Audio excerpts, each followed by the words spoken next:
Mrs. Foster, would you come to the front of the class?" That damned voice still echoed in my ears 20 years later. But now that voice could no longer command me, because today the man walking through my principal's office door was my employee. My name is Diane Foster. I'm 52 years old, and I'm the new principal of Highland Academy. But this story doesn't start here. This story begins with a 12-year-old girl being humiliated in the middle of a classroom. Back then, I was a bullied kid at school. But now I'm the principal of that very school. September 1993, Oakmont Junior High School. 7th grade math class, Mr. Richard Thornton. I never forgot that name. I couldn't forget it. Because that man knew exactly how to leave a permanent scar on a child's soul. I never wanted people like him to be teachers. Because people like him made you lose faith in the teaching profession. That day, morning sunlight filtered through the classroom windows. I sat at my desk, checking my homework with my broken-tipped pencil in my hands. My hair wasn't in a bun back then. Straight brown hair, cut by my mother, fell to my shoulders. My pink plastic glasses always slid down to the tip of my nose. I was a shy girl, a quiet girl, the kind who tried to be invisible. I preferred to keep to myself. "We're going to check homework," Mr. Thornton had said, leaning against the edge of his desk. He was about 45, dark-haired, with rigid posture, the type whose voice always came out an octave too loud. Everyone in class loved him. He was funny, charismatic, the cool teacher type. But I was afraid of him. For some reason, I had this fear inside me when it came to him. "Diane Foster," he said, looking at me over his glasses. "Come to the front of the class." My heart jumped out of my chest. I had done my homework. I had solved every problem. But still, something felt wrong inside me. I slowly stood up, my chair squeaking. 30 pairs of eyes turned toward me. When I reached the front of the board, Mr. Thornton was holding my paper. My homework. I could see a big red F marked with red pen. "Diane," he said, with a fake tone of compassion in his voice. "Is this your homework?" "Why, yes, Mr. Thornton. You've solved all the problems." "Yes, sir." "But you got them all wrong." Giggles rose in the classroom. My face burned like fire. "No, sir, I checked. My answers were correct." What he did next, I would never forget. He tore up the paper, split it in half, then into quarters, then eighths. Slowly, while looking at me, with a cold gleam of satisfaction in his eyes, he ripped up my homework. "Cheating," he said. "You cheated. This isn't your intelligence, Diane. You can't solve these problems." I tried to hold back my tears, but I couldn't. Hot tears streamed down from behind my glasses. He had thoroughly humiliated me in front of my friends. I didn't deserve this. "I didn't cheat," I whispered. "My mom helped me. That's why I got them all right." "Your mom." He laughed. The class laughed with him. Of course. Because you can't think for yourself, can you, Diane? You'll never be anyone special. You have no talent in math. Maybe you have no talent in general, but that's okay. Everyone has their own level. Those words, those damned words were carved into my soul. Sentences I would never forget. "Go back to your seat," he said, snapping his fingers. "And don't get caught cheating again." My legs trembled as I walked back to my desk. I could hear the whispers behind me, "Idiot. Cheater Diane. Not surprising at all." That day I ran home from school. My mom asked what happened, but I didn't tell her. I was ashamed. I just locked myself in my room and cried for hours. I didn't go to school the next day. When I went a week later, Mr. Thornton acted like nothing had happened. But I had changed. From that day on, I stopped loving math. I learned to feel stupid. I deepened my silence even more. Years passed. I finished high school with above-average grades. I went to college, California State. I chose the education program because a voice inside me kept whispering, "One day, no one will make a child go through what I went through." At 25, I became a teacher. Elementary school, then middle school, then high school. Every time I entered a classroom, I remembered Mr. Thornton. Every time I looked at a shy child, I saw myself. At 30, I became an assistant principal. At 40, a district coordinator. At 45, an education director. And at 52, principal of Highland Academy. The principal of the school I attended as a child, Highland Academy. The new name for Oakmont Junior High. It had been renovated, expanded, moved to a more modern campus. But it was still in the same area, serving the same student population. On my first day at work, while reviewing files, I saw a name. Richard Thornton. Math teacher. 43 years of experience. 3 years until retirement. My heart stopped. I looked at his photo. His hair was white now, his face more wrinkled. But it was the same man. The same harsh look. The same condescending smile. I closed the file. My hands were trembling, but this time it wasn't from fear. That night, when I returned home to my small duplex apartment on Riverside Drive, I leaned against the kitchen counter and thought. For 20 years, I had imagined this moment. I knew I would face him one day. I was ready. But being ready didn't mean not feeling. That night, I didn't sleep. I thought about the past. About 12-year-old Diane, the crying, broken, crushed girl. Then I looked in the mirror at 52-year-old Diane Foster, Principal Diane Foster, and I realized something. I wasn't crying anymore. I was just planning. The next morning, I arrived at my office early. Highland Academy's main building was illuminated by sunlight. Students hadn't arrived yet. The hallways were silent. I sat at my desk. I opened Richard Thornton's file again, and I started reading. Every evaluation report, every student complaint, every colleague's comment. Hours passed. The sun filtered through my office window, then set. As evening darkness fell, I closed the file. And I smiled, because now I knew everything Mr. Richard Thornton's perfect teacher image was just a mask. Hidden in the file were complaints, students' tears, families' silent protests.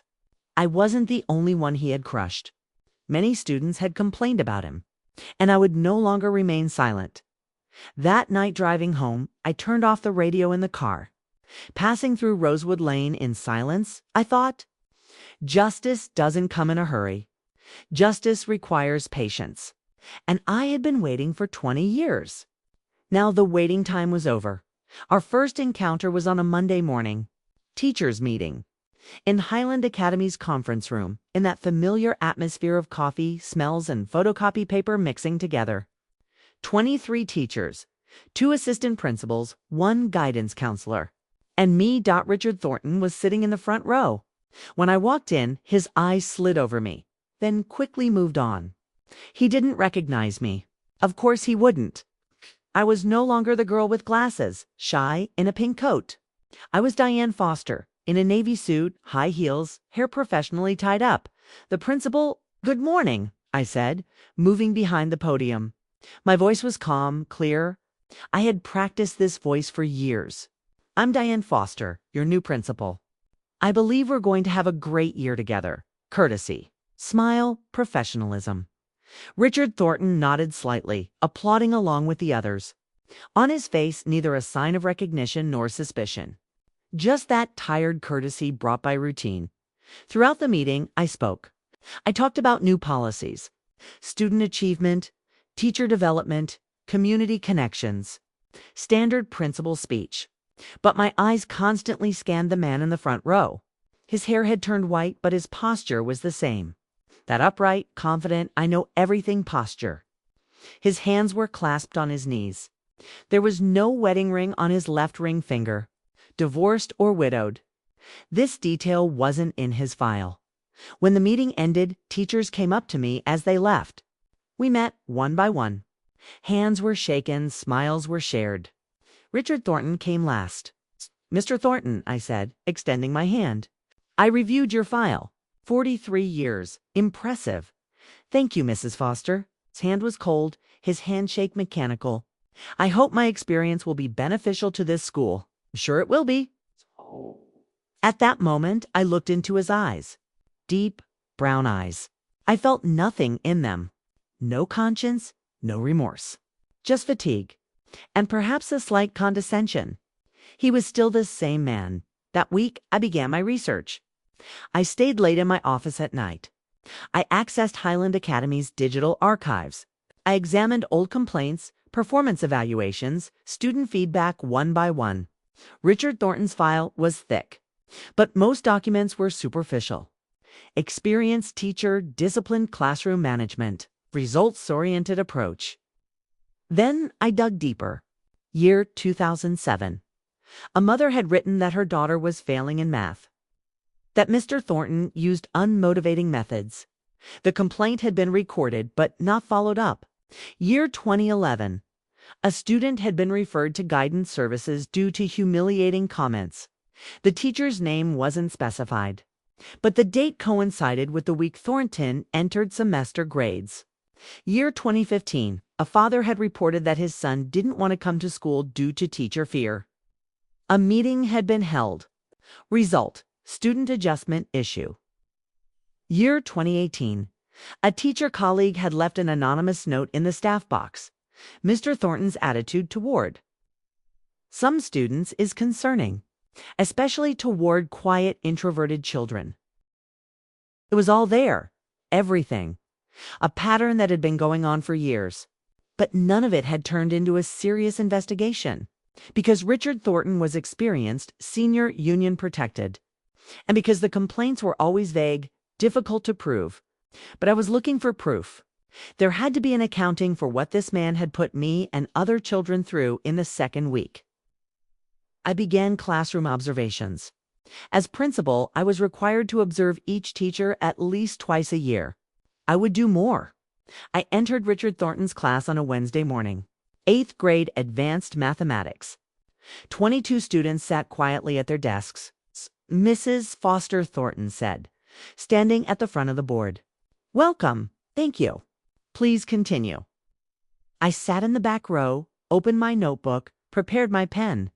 The lesson began. The first 15 minutes were normal. Thornton explained the equation, wrote on the board, asked questions. Students answered. A standard math lesson.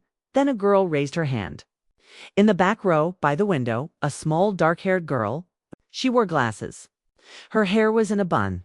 She reminded me of myself. "Yes, Emma," Thornton said. "Mr. Thornton, I didn't understand the third step. Why did we divide X?" Thornton stopped. That familiar expression appeared on his face. A slight frown. That cold smile forming at the corner of his lips. "Emma," he said, an impatient tone in his voice. "I explained this last week. I know, but I forgot, 'cause you didn't listen." The girl lowered her head. Her face flushed. "If you had listened, you would know," Thornton continued. "This is a simple operation. 8th grade level. If you don't understand, maybe this class is too advanced for you." Silence. I gripped my pen tightly. I wrote on my paper, humiliating language. Approach that lowers student motivation. Emma didn't ask another question. No one did. When the lesson ended, as students left, I went up to Emma. "Hello, Emma. I'm Mrs. Foster, the school principal. Are you okay?" She was surprised. "Why, yes. I'm fine. Are you having trouble in math?" "A little. But I'll get used to it. Mr. Thornton says if I work hard, I'll succeed." She smiled, but her eyes didn't. "If you need help, my door is always open," I said. "Thank you, Mrs. Foster." That afternoon, I examined Emma's file. She was in the gifted program. A's in science, literature, history. B in math and dropping. Last year's teacher's note. Emma is a bright student. High potential in mathematics. Richard Thornton's note this year, average level. Concentration problem. In the third week, I started calling former students. Highland Academy's alumni database was comprehensive. I pulled up a list of Thornton's past students. Hundreds of names. Hundreds of lives. I emailed some of them. Alumni interview project. Memories about your former teachers. Responses started coming in. Most were courteous. Mr. Thornton was strict, but he taught well. He was tough but fair, but some were different. Jessica Miller, class of 2009. Mr. Thornton's class was traumatic. I still have panic attacks about math. David Chen, class of 2013. He called me inadequate in front of the class. I gave up on studying engineering because of it. Sarah Anderson, class of 2016. He accused me of cheating. I hadn't. Couldn't prove it. I got an F. I lost my scholarship. Keish email added a piece to the puzzle. Each story was my story. In the 4th week, I met with guidance counselor Karen Willis. Karen was 60 years old, had worked at this school for 30 years. She knew everything. Every secret, Karen, I said, sitting across from her in her office. What do you think about Richard Thornton? She hesitated. She slowly set her coffee cup on the desk. Do you want me to be honest? Yes, Thornton is an old-school teacher. Results-oriented, disciplined, but ... Silence. Lacking empathy. Especially with sensitive children. Are there complaints? A few over the years. But none turned into formal investigations. Because Thornton is careful. He never quite crosses the line. He just approaches it. I see. Karen looked at me. There was something in her eyes. Maybe curiosity. Maybe hope. Diane, are you planning something? I smiled. No, Karen. I just want to know my teachers. But we both knew I was lying. In the 5th week, I completed the files. It sat on the desk in my office. A thick brown folder. Inside was everything. Old complaint records. Student emails. My classroom observation notes. Karen's quiet approval. Emma's dropping grades. And most importantly, my story. That night, I stayed late in my office. Highland Academy's corridors were empty. Only the janitor's sweeping sounds echoed in the distance. I looked out my window. It was October now. The leaves had turned yellow, covering the sidewalks. Rosewood Lane was silent, streetlights flickering. I opened the folder. I read it once more. Every page. Every word. Then I closed my eyes. And I saw 12-year-old Diane, the little girl standing at the front of the class. Crying, watching her homework being torn up. I opened my eyes, and I saw 52-year-old Diane sitting in the principal's chair. Files in hand, plan ready. I wasn't crying anymore. I wasn't afraid anymore. I was ready now. I put that folder in my drawer, locked it, put the key in my pocket. Because justice required patience, and I had waited 20 years. I could wait a few more weeks, but this time, waiting wasn't weakness. It was strategy. As I left my office, I passed by Richard Thornton's classroom in the hallway. It was dark inside. The door was closed. I stopped. I looked, and I whispered, "Very soon, Mr. Thornton. Very soon." In the 1st week of November, it started snowing. A thin white blanket covered Highland Academy's grounds. Students played snowball during recess, leaving vapor trails as they looked in through the windows. Everything seemed normal. But I knew nothing was normal, because that file wasn't just sitting in my drawer anymore. It was in motion. The first step had to be small, unobtrusive but effective. One Monday morning, I ran into Richard Thornton by the coffee machine in the teacher's lounge. It wasn't coincidence. I knew he'd be there. Every morning at 7:45. He came, got his black coffee, sat in the corner chair, and read the morning paper. "Good morning, Mr. Thornton," I said, filling my cup. "Good morning. Mrs. Foster, do you have a minute? I'd like to discuss something with you." His eyes lifted from the paper. A slight suspicion appeared on his face. "Sure? In your office?" "No, here is fine. It's not formal." I smiled. "Just about student development. I'm listening."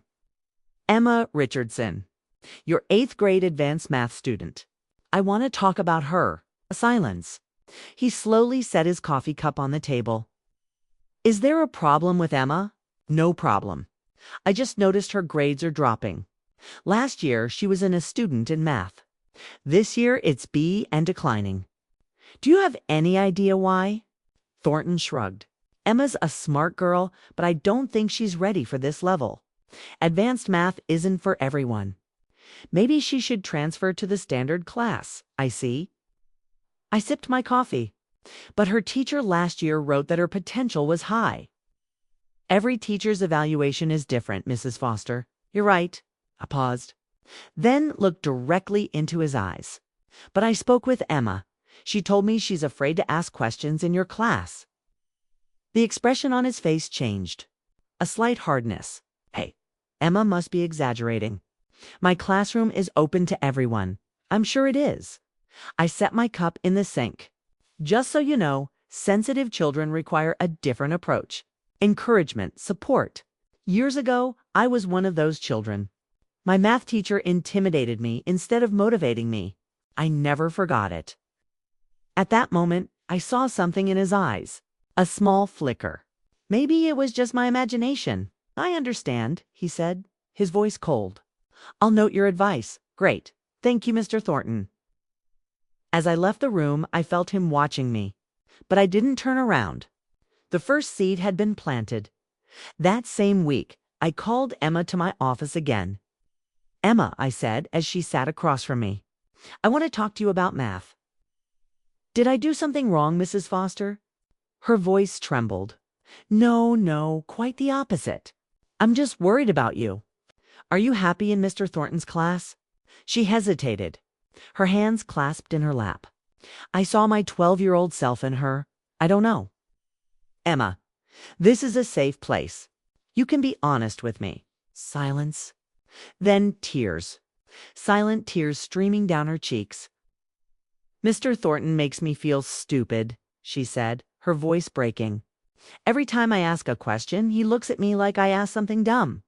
In front of the class, he says maybe this level isn't for you. The other kids laugh. I don't ask questions anymore. I just sit there and don't understand and ... double quotes. She paused. And the grade drops, I completed. She nodded. I got up, walked around the desk, and knelt beside her. I held her hand. Look at me. You're not stupid. You're a bright, talented girl. If your math teacher can't see your potential, that's his problem, not yours. Okay, but my grades. Your grades matter, but you matter more. And I promise you, no teacher in this school should make a student feel this way. I'm going to fix this. How? I smiled. Trust me. Okay? Okay, Mrs. Foster. After Emma left that day, I added one more document to the file. Student interview note, Emma Richardson, signs of emotional stress. Teacher, R. Thornton. The second seed had been planted in mid-November. Parent-teacher conferences began. Each term, families met with teachers to discuss their children's progress. As principal, I also attended some critical meetings. The meeting with Emma Richardson's parents was on a Thursday afternoon. Mr. and Mrs. Richardson were in their 30s, worried, loving parents. Richard Thornton sat in the conference room. Across from him, the Richardson couple. I was at the head of the table. Emma is a smart girl, Thornton began, but her concentration has dropped this year. Maybe something is going on at home. Mrs. Richardson shook her head. No, nothing's wrong. Emma studies every night, but she's very stressed about math. Stressed? Thornton frowned. Math is stressful. That's normal. No, Mrs. Richardson said, her voice hardening. Emma comes home crying. She says Mr. Thornton thinks I'm stupid. That's not normal. Silence. Thornton looked at me. Mrs. Foster, I think there's a misunderstanding here. Perhaps, I said calmly. Or perhaps Emma really feels this way. And feelings aren't misunderstandings, Mr. Thornton. They're real. But I spoke with Emma 2 weeks ago, I continued. She told me the same things. That she feels insecure in your class. That she's afraid to ask questions. That she feels humiliated. Thornton's face reddened. That's a serious accusation. Not an accusation. An observation. Mrs. Richardson leaned forward. Mrs. Foster, what do you suggest we do? First, I said, looking at Thornton. I'm asking Mr. Thornton to reconsider his approach. Emma isn't alone. We're receiving similar feedback from other parents. From whom? Thornton asked, his voice hard. That's confidential information, but it's in the file. At that moment, I looked into his eyes. And he understood. This wasn't just about Emma. This was a pattern. And I knew everything the meeting ended. When the Richardson couple left, Thornton stood up. "Diane," he said, using my first name for the first time, "what is this supposed to mean? What do you think it means? Are you planning something against me?" I smiled. A cold, calm smile. "I'm just doing my job, Richard. Protecting students. Ensuring a safe learning environment for everyone. You should do the same." I left the room, but I stopped at the door, turned around. "Oh, by the way, I have a formal classroom observation next week. Be prepared." And I closed the door. The formal observation was in the last week of November. This time, my notebook was thicker. Assistant Principal Tony Ramirez was with me. 2 eyes, 2 ears, 2 witnesses. Richard Thornton was prepared. The lesson was perfectly planned. He treated students kindly. He was even patient with Emma. But I was waiting for something, and it came at the end of class. While handing out homework, he slammed a child's paper on his desk. "Marcus, this is unacceptable. If you bring such careless homework again, you'll get a 0. Marcus was a small, thin, quiet boy. He lowered his head. "I'm sorry, Mr. Thornton. Sorry isn't enough. You need effort." I wrote unnecessary harshness, lack of constructive feedback, demotivating to student. The class ended. Tony and I returned to my office. "What do you think?" I asked. Tony took a deep breath. "Diane Thornton technically isn't violating rules, but the tone, body language, approach, these are problematic. Is it enough? For a formal warning? Maybe for dismissal?" "No," I smiled. "Not yet." At the beginning of December, I completed the file. A thick, comprehensive, documented file. Inside was everything.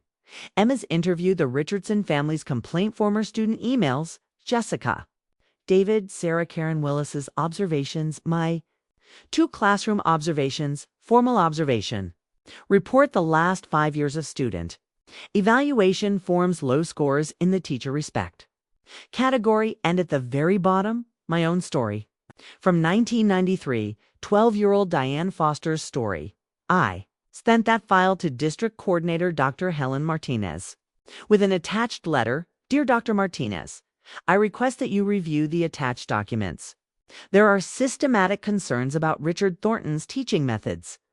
In the name of student welfare and educational quality, I'm requesting a formal review.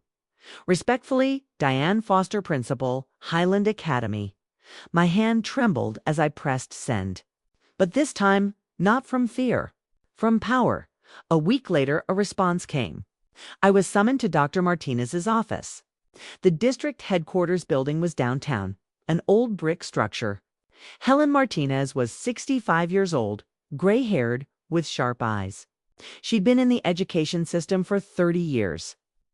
"Diane," she said as I sat across from her. I read the file and its impressive documentation. "But you know, the teachers' union can easily defend this. No accusations, just differences in teaching style." My heart sank. "So you're not going to do anything?" "I didn't say that." She leaned forward. "I'm going to start a formal review. I'll send independent observers. We'll conduct more parent interviews. This is a process, Diane, but it has begun." "How long will it take?"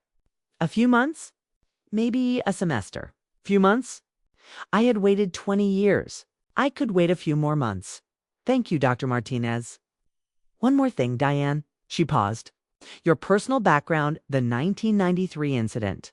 Why did you include it?" "Because," I said, my voice steady, "this isn't just Emma's story. It's the story of dozens of children. And someone had to say stop." Helen smiled. "You're a brave woman." "No, I was just tired of staying silent." That night, driving home, I passed through Rosewood Lane. The snow had thickened.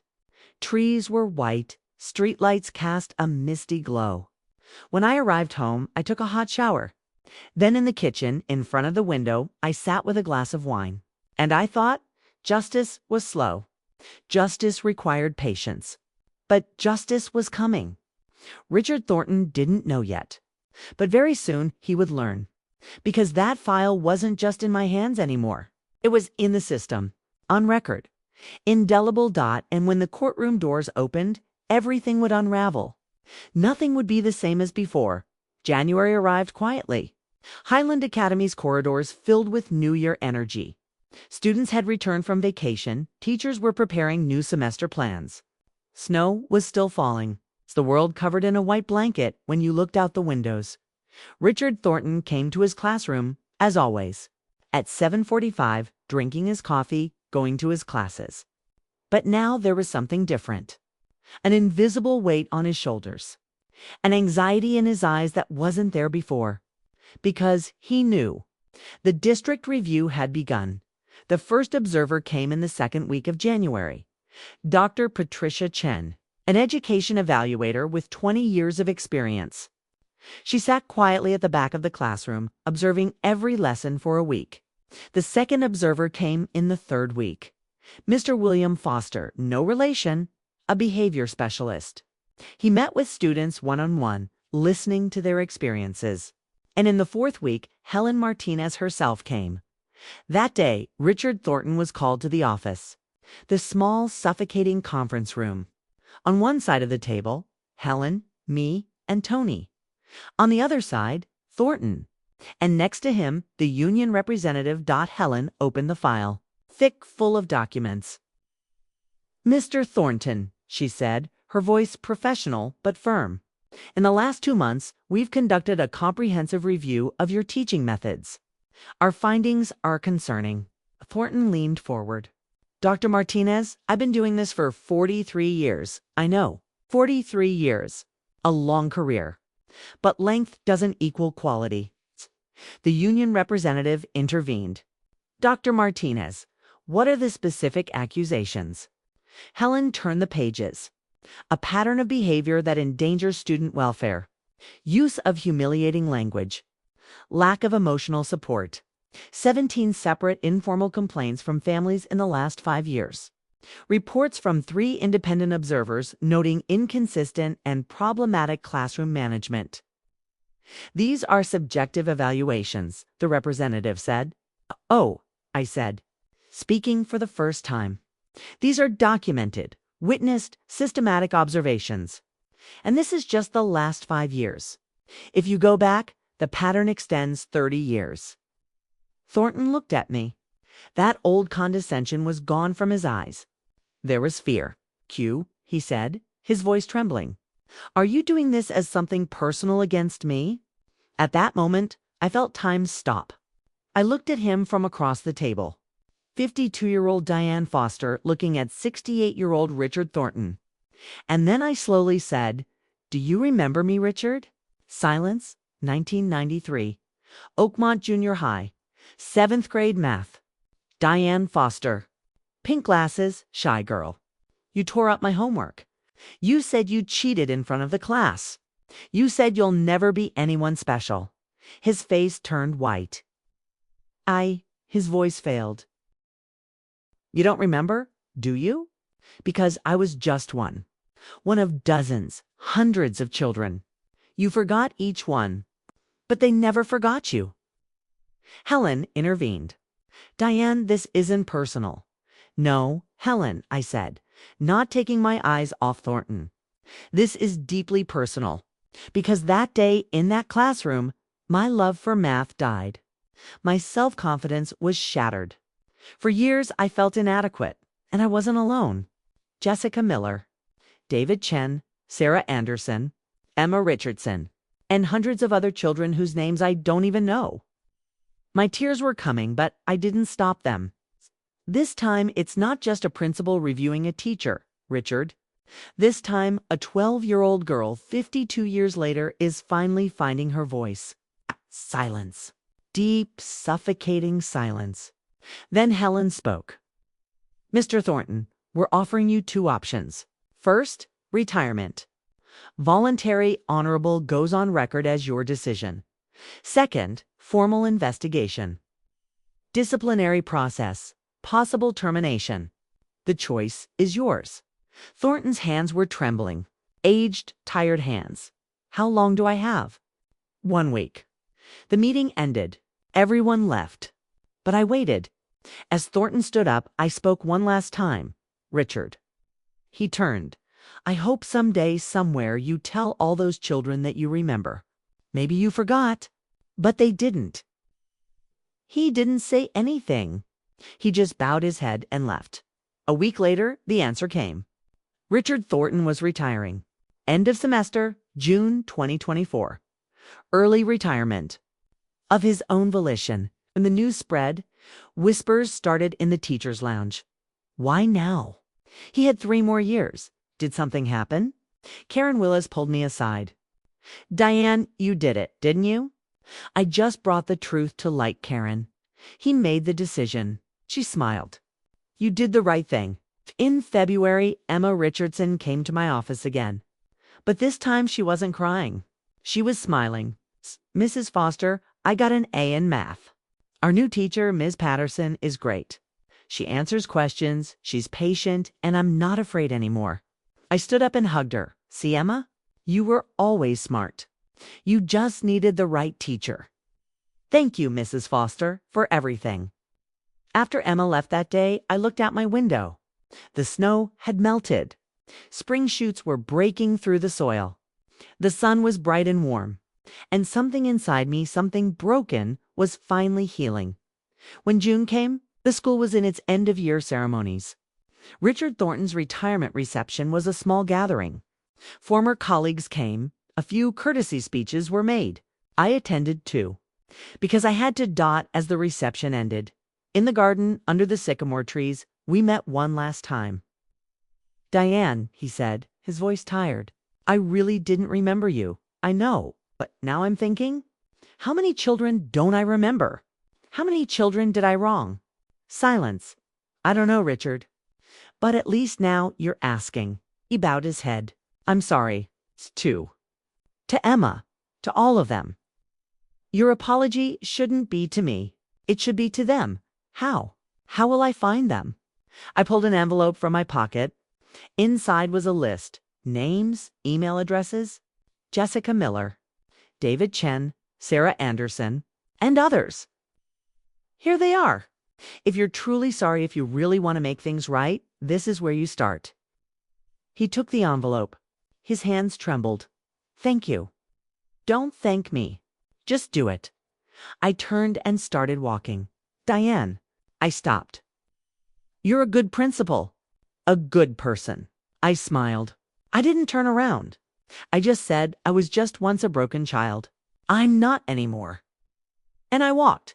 That evening when I got home, Rosewood Lane was quiet. I entered my kitchen, opened the window. Spring breeze drifted in. I made coffee. This time it didn't spill. I sat at my table, opened my notebook, and wrote, True justice is not revenge. Revenge is anger short-lived. It burns you from the inside. But justice is different.